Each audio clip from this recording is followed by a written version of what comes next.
매주 금요일 이지혜 영화 저널리스트와 함께 키워드로 영화 만나봅니다. 어서 오세요. 네, 안녕하세요. 자, 오늘 오프닝에서 국수 취향에 대한 얘기했는데 우리 기자님 국수 취향 어떻게 되세요? 저는 면보다는 밥을 좋아하지만 네. 면을 먹는다라면 꼬들면에 꼭 국물을 선택합니다. 국물? 네. 어떤 국물? 저는 맑은 국물, 걸쭉한 국물, 매운 국물? 저는 멸치에 영혼까지 다 뽑아낸 아주 진한 멸치 육수를 좋아합니다. 아주 진한 멸치 육수? 멸치 육수는 진해도 좀 맑지 않나요? 맑은데 약간 서울과 좀 남쪽 지방의 차이라고 느껴졌었거든요. 남쪽 지방은 또 부산 부심 나오네요. 네, 예. 멸치를 엄청나게 많이 진짜? 쓰거든요. 그래서 국물이 맑지 않고 거의 약간 뿌옇다라고 느껴질 정도로 노르스름해지거든요. 그거를 먹으면 진짜 멸치의 영혼을 내가 지금 먹고 있다라는 게 느껴집니다. 뭔가 잔인한 표현인데 멸치의 영혼을 먹는다고요? 이왕 먹으려면 네. 제대로 먹어야죠. 영혼까지 먹어야 돼요? 네. 먹을 거면? 그럼 라면을 만약에 끓인다면 네. 푹 삶은 면 아니면 꼬들꼬들한 면? 저 당연히 꼬들면이죠. 그래요? 네. 푹 삶은 면은 거기에는 라면에 영혼이 없습니다. 진짜 영혼 타령 정말. 오케이, 알겠습니다. 자, 첫 번째 영화 만나보시죠. 어떤 영화인가요? 네, 제가 오늘 준비한 영화는요. 영화 직장 상사 길들이기인데요. 제목에서 느껴지는 어떤 이미지, 선입견들이 바로 느껴지실 것 같아요. 선입견 일단 MG 직원이 와서 꼰대 네. 상사를 길들이나? 이런 생각 들고요. 약간 좀 스크루볼 코미디의 로맨틱 코미디 영화 제목 같기도 한데 네. 영화는 전혀 결이 다릅니다. 그래요?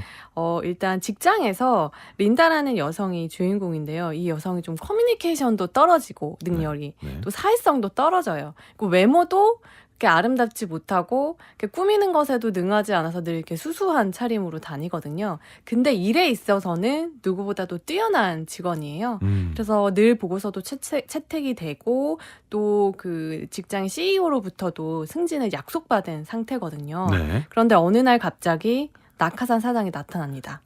자신에게 승진을 약속했던 CEO가 갑자기 사망하게 되면서 그의 아들이 이제 사장으로 오게 되죠. 네. 근데 이 아들은 정말 노골적으로 린다를 무시합니다. 네. 린다의 성과도 제대로 봐주지 않고 또 무엇보다도 린다가 못생겼다라는 이유로 차별하고 또 여자이기 때문에 차별하고 린다에게 가야 될 그 승진의 기회를 자신과 친한 처세에 능한 이제 남성 직원에게 주기로 결정을 하죠.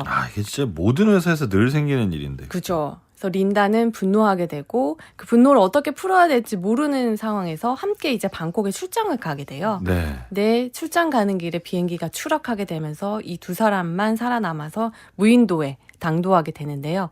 거기서부터 이제 직장에서와는 전혀 다른 관계의 전복이 일어나게 됩니다.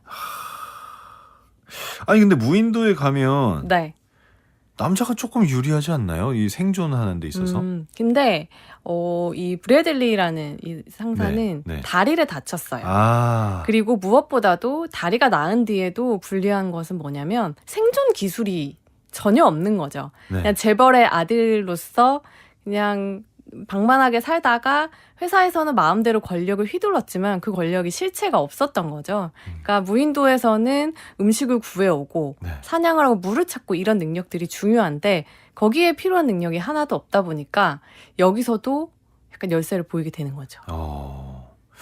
자, 이 레이첼 맥아담스가 이 바로 여자 주인공입니다. 이분은 네. 보통 노트북이나 어바웃 타임에서는 굉장히 사랑스러운 이미지로 나왔던 분인데 네. 이번 영화에서는 이 포스터부터 네. 무시무시해요. 저 회사 이거 뭐라 그러죠?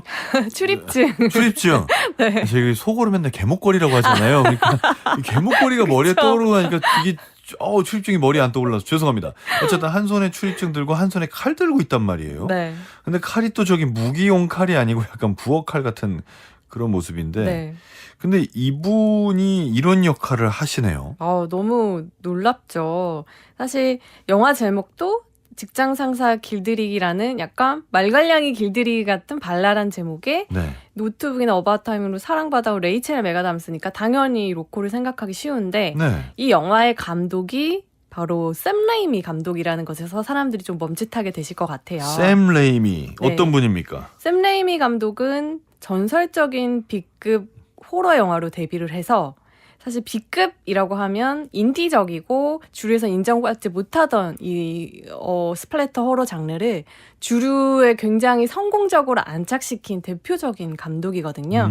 이 감독의 이블데드 시리즈 같은 경우가 이제 시골에 놀러 갔다가 악령을 불러들이면서 일어나는 이 청년들의 모험기를 다뤘는데 이게 3편까지 나오면서 엄청난 인기를 끌었고 그러게 B급 영화인데. 네. 그걸로 이제 연출 능력을 인정받아서 스파이더맨 시리즈 1, 2, 3편 스파이더맨 초반의 트릴로지를 이끈 감독이고 또 이 마블 유니버스 안에서는 닥터 스트레인지 대운돈의 멀티버스로 가장 최근작이죠. 여기서 다시 한번 본인의 장기인 공포 장르와 스파이더맨과 같은 히어로 무비를 결합할 수 있음을 보여줬거든요. 이 닥터 스트레인지 대운돈의 멀티버스 같은 경우에는 마블 유니버스 하면 그 안에서 정의가 살아있고 히어로들이 활약하는 그런 세계관인데 이 공포 영화에 능한 이 감독이 들어가면서 닥터 스트레인지 안에서 굉장히 완성도 높은 좀비물을 또 만들어내거든요. 네. 그게 굉장히 또 흥행적으로도 성공을 했을 뿐만 아니라 비평적으로도 샘 레이미 감독 아직 죽지 않았구나 라는 걸 다시 한번 인정받았는데 이번에 직장 상사 길들이기로는 본인의 어떤 장기이자 고향과도 같은 이 스플래터 호러로 다시 돌아온 거죠. 네. 이 스플래터 호러가 보통 이제 스플래터 뜻이 튀기다, 흩뿌리다 이런 뜻인데 이제 사람을 이제 썰었을 때 피가 튀고 내장이 쏟아지는 그런 약간 신체 훼손적인 고어적인 표현이 수위가 높은 그런 영화를 말하거든요. 그러니까 여기에 굉장히 장기가 있는데 샘 레이미 감독이 대단한 건 이 스플래터 와중에도 사람들을 웃게 만든다라는 거예요. 그래요. 분명히 저기에서 누군가가 고난을 당하고 있는데 나도 모르게 키득키득 웃게 되는 이 블랙 코미디적인 요소와 호러 요소의 결합이 굉장히 능한 감독이고 그게 이번 영화 직장 상사 길들이기에서도 아주 잘 표현됐습니다. 그래요. 자, 일단 이 영화는 두 가지 완전 다른 배경이 있습니다. 평화로운 도시에서 직장 다니는 모습이 있을 거고 또 그다음에 이제 무인도에 착륙한 이후의 얘기가 있을 텐데 네. 그 평화로운 직장에서의 모습 제가 평화롭다고 얘기를 했지만 별로 평화롭지는 않을 텐데. 평화롭지 않지. 거기도 정말 네, 정글이죠. 정글이죠. 근데 그 직장에서의 여성의 모습에 네. 대부분의 여성이 공감할 만한 요소가 있다 이런 얘기를 하셨어요. 네, 회사에서 누구보다도 이제 성실하게 일하지만 자신의 이제 능력을 제대로 평가해주지 않는다라는 그 억울함에 짓눌려 있는 여성이거든요. 린다 네네. 같은 경우에는 네. 그 컨설팅 회사의 전략 기획팀에서 7년째 일하고 있는데 자기와 함께 입사했던 사람들은 다 임원이 됐어요. 그리고 본인이 쓰는 보고서나 뭐 기획안 같은 것들이 늘 좋게 평가를 받고 통과가 되는데 회의에는 또 못 들어가요. 네. 자신의 공을 누군가가 늘 가로채 가고 있는 거죠. 그걸 이제 뜬 눈으로 지켜보다가 이제 더 이상 참을 수 없다라는 사실에 이제 새로운 사장에게 쳐들어가서 항의하지만 네. 별로 그것도 받아들여지지가 않는 거죠. 왜냐하면 린다 같은 경우에는 커뮤니케이션 능력이 현저하게 떨어지는 사람이에요. 아, 그래요. 그래서 원래 여성들이 더 강한데 이게. 린다는 좀 네. 그런 부분에서는 특별하죠. 그래서 테토녀군요. 네, 회사에서 뭔가 자기가 재밌는 농담을 하고 센스 있는 이야기를 던졌다라고 본인은 생각을 하지만 그 얘기를 하고 주변을 둘러보면 분위기가 이렇게 싸늘하게 식어있는 그런 사람이거든요. 그러다 보니까 직장에서는 좀 은따라고 하죠. 대놓지는 못하지만 은밀하게 이제 따돌림을 당하고 있는 그런 상황이에요. 네. 그러니까 더더욱 본인의 능력을 인정받기가 어려운 거죠. 그래요. 아, 참 이런 분들이 사실 회사에서 제일 이게 남녀를 가리지 않고 되게 억울해요. 맞아요. 본인이 능력은 있는데 네. 사람들하고 커뮤니케이션이 좀 부족해서 본인의 능력 그 자체로 인정을 받지 못하는 케이스들 사실 진짜 많이 보는 케이스긴 합니다. 그래서 이렇게 억울하게 살다가 승진도 뺏기고 네. 무인도에 떨어진 다음엔 어떻게 됩니까? 완전히 역전이 되는데 아까 말씀하셨듯이 남성이 더 육체적 능력이 뛰어나니까 남성이 우월할 거라고 생각을 하지만 린다에게는 독특한 장기가 있었어요. 린다의 취미는 유일하게 한 가지가 있는데 회사에서 퇴근하고 나서 집에서 와서 생존 서바이벌 프로그램을 보는 거예요. 네.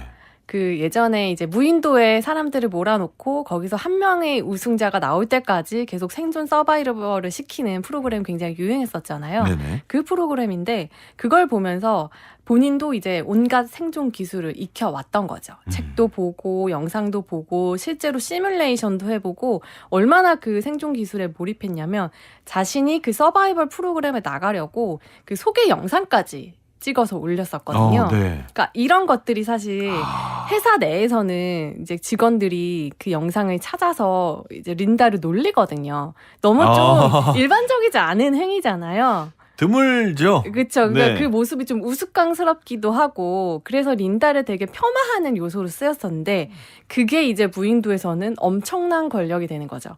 거기서 린다는 불도 피울 수 있고 물도 구할 수 있고 음식도 구할 수 있으니까 이 브래들리하고는 전혀 다른 이제 능력을 지니게 되는 거죠. 브래들리는 다리 다쳐서 누워 있고 그래서 린다가 처음에는 막 음식 같은 것도 구해서 주고 막 쉘터도 만들어서 브래들리 잘 쉴 수 있게 보살펴 주거든요. 네.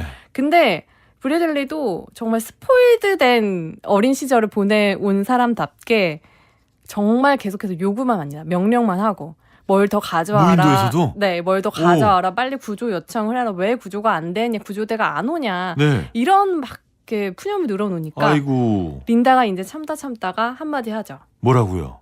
아직도 여기가 회사인 줄 아나 봐? 거기서부터 영화가 완전히 달라집니다. 거기서부터 네.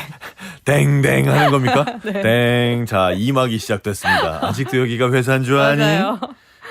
그래요. 그럼 이분 이제 서바이벌 프로그램 많이 하라고 하니까 뭐 네. 본 것도 많고 네. 뭐 본인도 뭐 캠핑이나 이런 데서 즐거우셨을 것 같은데 그렇죠.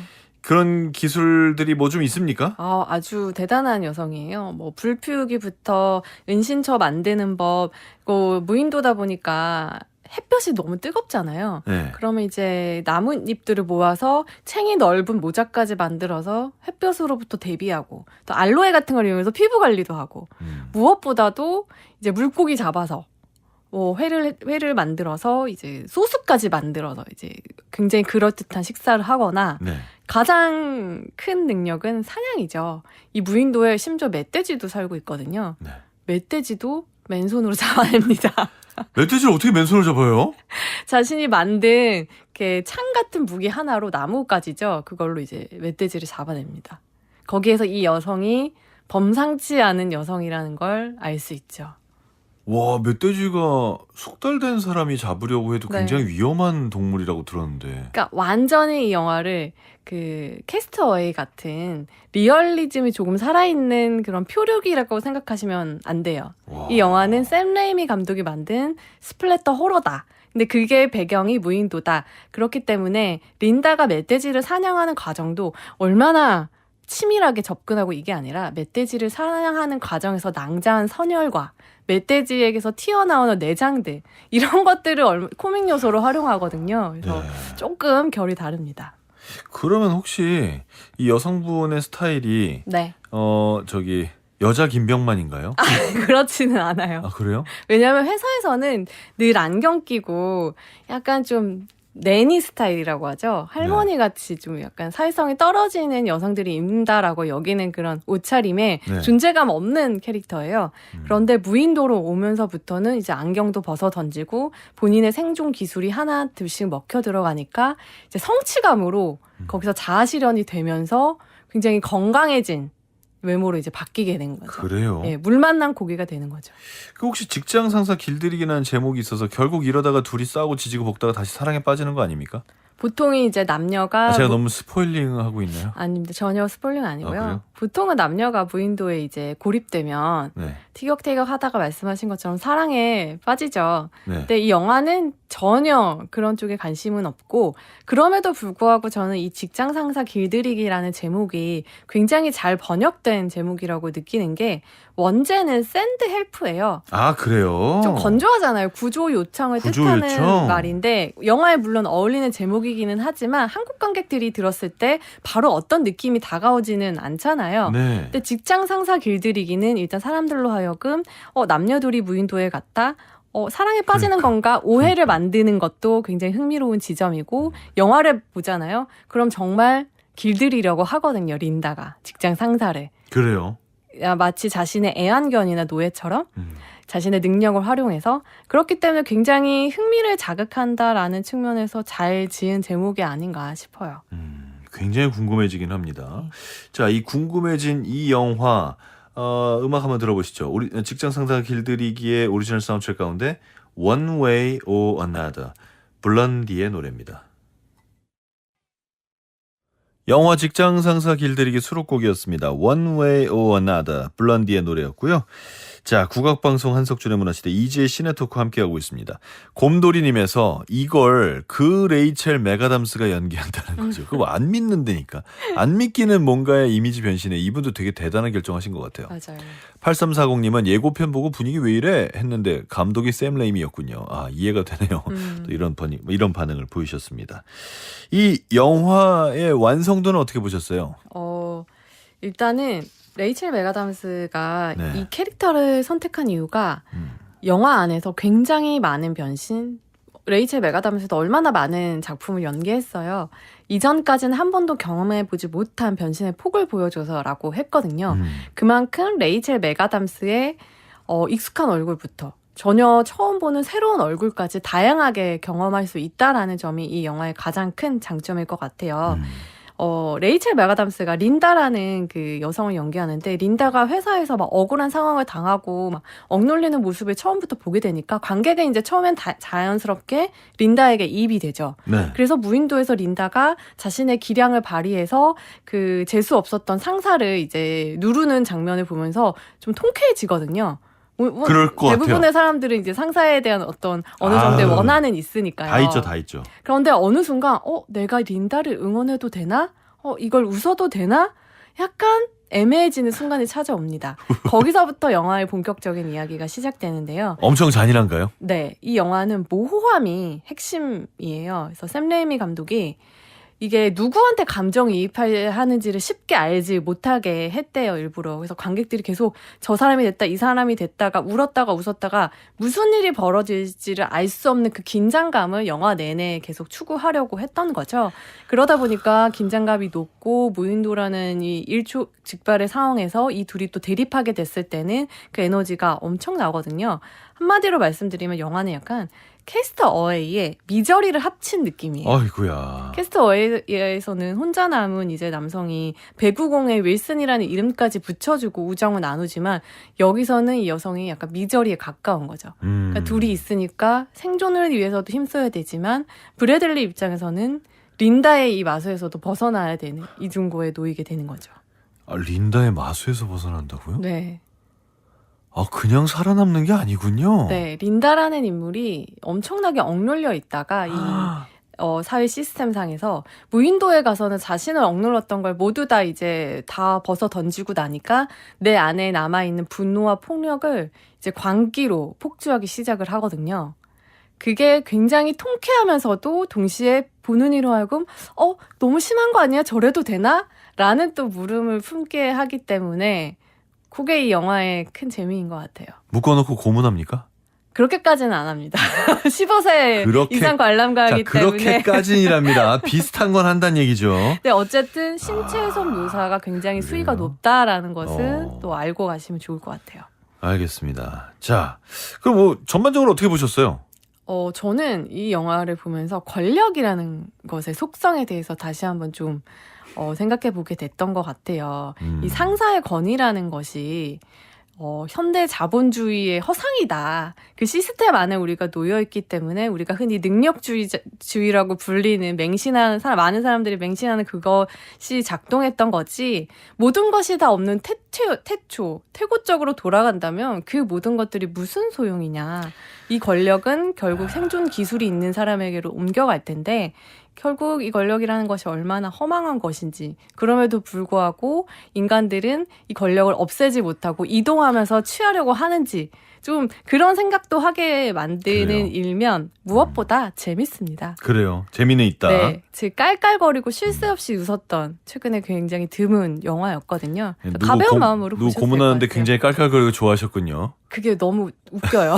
그래요? 그래서 저도 스스로 내가 왜 웃고 있지라는 생각이 들면서 좀 약간의 죄책감도 느껴졌는데 어쩔 수 없나 봐요. 이 사회에서 저도 억눌려 있었었나 봐요. 그거 동의합니다. 그럴 수 있다고 생각해요. 좋습니다. 그러면 오늘 두 번째 영화는 뭡니까? 네, 비슷한 구조와 주제의식을 공유하고 있는데 또 전혀 다른 방향으로 나아간 영화죠. 네. 슬픔의 삼각형인데요. 슬픔의 삼각형. 네, 이 영화는 2022년 칸 영화제에서 황금종려상을 수상을 했는데 네. 영화 같은 경우에도 되게 구조가 비슷해요. 무인도에 표류된 사람들의 이야기거든요. 네. 네, 근데 처음에는 뭐 무인도에 뭐 포류될 그런 기미가 전혀 없어요. 인스타그램을 이용해서 인플루언서 활동을 하고 있는 커플이 이제 협찬을 받아서 네. 호화 유람선에 승선하면서 이야기가 시작이 되거든요. 그러면서 온갖 세상의 부자들을 다 구경을 해요. 러시아 재벌, 군수 재벌, 뭐 사회주의자 선장, 돈이 너무 많아서 온갖 말도 안 되는 요구들을 하는 되게 버릇없는 부자들 한참 구경을 하다가 어느 순간 갑자기 폭풍과 몰아닥치고 해적의 침략을 받으면서 이제 이 남은 사람들이 무인도에 표류하게 되면서 아하. 또 이들 사이에 계급의 전복이 일어나는 그런 여기도 이야기입니다. 무인도입니까? 네. 그러니까 여기서 이제 그 칼과 야야 네. 누가 하나가 잘 나가는군요. 네. 여자친구인 야야가 탑 모델이고요. 칼도 역시 모델인데 그렇게 유명하진 않아요. 그래서 야야의 남자친구로 더 많이 불리고 그러니까 이 두 사람을 보면 지금 현대 사회가 가지고 있는 어떤 모든 병폐가 다 보이죠. 유명한 것으로 유명해진다라는 이 명제를 충실하게 이행을 하려고 하는 인물들이에요. 그리고 이들이 있는 업계가 패션이다 보니까 얼마나 허황된 이야기들이 많겠어요. 그러겠네요. 그것들을 이제 이 두 사람을 통해서 보여주는데 예를 들면 뭐 칼 같은 경우 야야 패션쇼에 갔는데 우리가 VIP들은 프론트로라고 해서 맨 앞자리를 주잖아요. 그죠. 거기서 이제 점점 밀려나는 거예요. 처음엔 정 가운데였다가 더 유명한 사람이니까 옆으로 밀려나고 나중에는 이제 끝에 서 있게 되거든요. 그런 일이 생깁니다. 실제로. 네. 네. 정말 명징한 계급 사회의 어떤 해부도 같은 것들을 이 프론트로를 통해서 보여주는 거죠. 그러다가 무인도 가면 이제 칼이 뭐 여기선 그 아까 저기 누구죠? 린다처럼 합니까? 아니면 칼도 패션 모델인데 무슨 능력이 칼도 생존 능력이 아니에요? 있겠어요. 그럼 여기에서는 승무원들? 가장 최하위 계급이라고 할 수 있는 우리가 유람선의 계급도를 그려보면 부자가 있고 예. 그 밑에 평범한 사람이 있고 그 밑에 협찬으로 받은 사람이 있고 그 밑에 승무원이 있겠죠. 예. 승무원보다 더 밑에 지하층에서 올라오지 못하고 굳은 일을 하는 청소부가 있는데 이 청소부가 필리핀 계 출신이에요. 그래서 무인도에 갔을 때 이 청소부는 해루질을 해서 먹을 걸 구해올 수도 있고 어디에 물이 있는지도 알고 네. 이런 생존 능력을 겸비하고 있다 보니까 갑자기 이 피라미드의 맨 꼭대기층으로 이제 신분이 바뀌게 되는 거죠. 그러면서 아무 능력 없는 부자들, 돈이 많은 거 말고는 할 수 있는 게 아무것도 없었던 부자들은 그 재편되는 계급도 안에서 그 필리핀 청소부에게 충성심을 경쟁합니다. 진짜. 네. 이 사람들 아주 큰일 났네요, 진짜. 네. 좋습니다. 굉장히 뭐 영화 내용이 좀 비슷하긴 합니다. 그러니까 강자와 약자의 위치는 정반대로 변하는데 네. 그럼에도 불구하고 어떤 그 권력 구조는 그대로 남아있다는 얘기죠. 아까 말씀하신 그 권력을 잡았을 때 사람이 변하는 게 네. 여기서도 똑같이 나오나 보죠. 그럼요. 그리고 조금 다른 차이점이라고 한다면 직장 상사 길들이기는 어디까지나 오락 영화로서의 기능에 충실하게 복무를 하거든요. 근데 슬픔의 삼각형 같은 경우에는 이 계급도를 굉장히 관조적으로 보는 동시에 또 묘사할 때는 엄청나게 또 묘사를 잘 하다 보니까 핍진성이라고 하죠. 이게 너무 잘 살아나다 보니까 우리도 모두가 어딘가의 계급도에 속해 있잖아요. 네. 개개인이 영화를 보는 개개인이 계속 그걸 감각하게 하는 거죠. 나는 이 피라미드 삼각형의 어디쯤에 위치해 있는지를 계속해서 스스로 점검하게 되면서 어떤 순간에는 통쾌함을 느꼈다가 또 어떤 순간에는 너무 나가는 거 아니야? 이러면서 본인의 입장도 계속해서 바뀌게 되는 거죠. 재밌습니다. 재밌고 이 계급이 바뀐다는 거를 뭔가 좀 유쾌하게 다룬 영화가 아까 그 직장 상사 길들이기라면 네. 이 영화는 유쾌하기보다는 약간 그 사회 심리학처럼 다루고 있는 게 아닐까 정확해요. 싶어요. 인류학적인 어떤 거대한 실험으로 느껴지기도 합니다. 올라간 사람도 슬프고 내려간 사람도 슬프고. 그리고 그것이 영원하지 않고 또 무인도라는 공간을 준 것이 고립이 돼서 모든 것이 전복될 수도 있지만 결국에는 구조로 돼서 다시 원래의 계급을 회복할 수 있는 가능성도 여전히 있기 때문에 권력을 쥔 자도 계속해서 불안할 수밖에 없는 거죠.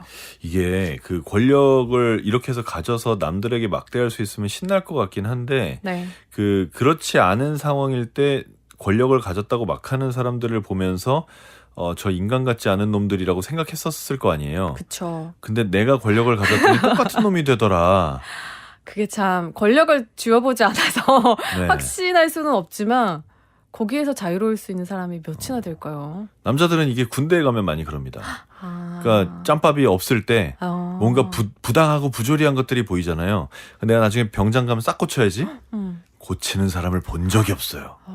그렇군요. 누구보다 자유롭게 누리게 됩니다. 알겠습니다. 자, 직장 상사 길들이기와 슬픔의 삼각형 두 영화였습니다. 슬픔의 삼각형에서 아주 인상 깊은 장면 하나만 마지막으로 꼽아주시죠. 이 영화가 시사할 때 입장 전에 기자들한테 레몬 사탕을 나눠줬어요. 네. 레몬 사탕 왜 나눠주지 하고 이제 영화를 봤는데 영화 안에서 유람선이잖아요. 그래서 멀미가 심해지면 그 승객들에게 레몬 사탕, 신맛이 나는 걸 먹으면 멀미를 가라앉힐 수 있다고 레몬 사탕을 주거든요. 근데 너무 이제 폭풍과 심해지면서 부자들이 온갖 산의 진미를 다 먹고 그걸 다 토해요. 그래서 화려한 연회장이 다 완전 토사물과 배변으로 다 이제 막 칠갑이 되거든요. 네. 근데 부자들은 쏙 자기 방에 가고 남은 그 아수라장을 치우는 건 청소부들. 계급의 맨 하위에 있는 청소부들이 그것도 외국인 노동자들이 그걸 치우는 거죠. 네. 그러니까 그 모습을 보고 나면 레몬 사탕을 제가 먹으면서 영화를 봤거든요. 네. 입안에는 레몬 맛이 남아 있는데 그 외국인 노동자들이 이제 그걸 치우는 모습을 보면서 아, 내 입에 남은 진짜 쓴맛은 이 사탕으로 절대 안 지워지겠구나 라는 느낌을 준 그 장면을 꼽고 싶습니다. 알겠습니다. 야, 여러분도 한번 느껴보시기 바랍니다. 자, 이제 시네토크 오늘은 샘 레이미 감독의 영화 직장상사 길들이기, 또 루벤 웨스틀룬드 감독의 영화 슬픔의 삼각형 두 편 소개해드렸습니다. 오늘도 말씀 감사합니다. 네, 감사합니다. 저희가 오늘 준비한 순서는 여기까지입니다. 이건 내 거예요. 하는 거 없이 덱들처럼 얻어먹기만 하면 안 되죠. 영화 슬픔의 삼각형 속의 에비게일의 대사 남겨드리면서 끝곡 띄워드립니다. 이 영화의 수록곡입니다. 성 주느비에브 성당의 종소리라는 곡입니다. 마랭마레가 작곡했고요. 조르디 사발웨 여러분의 연주입니다. 이 곡과 함께 인사드릴게요. 지금까지 한석준이었고요. 다음 주 월요일 오전 11시 문화시대에서 기다리겠습니다.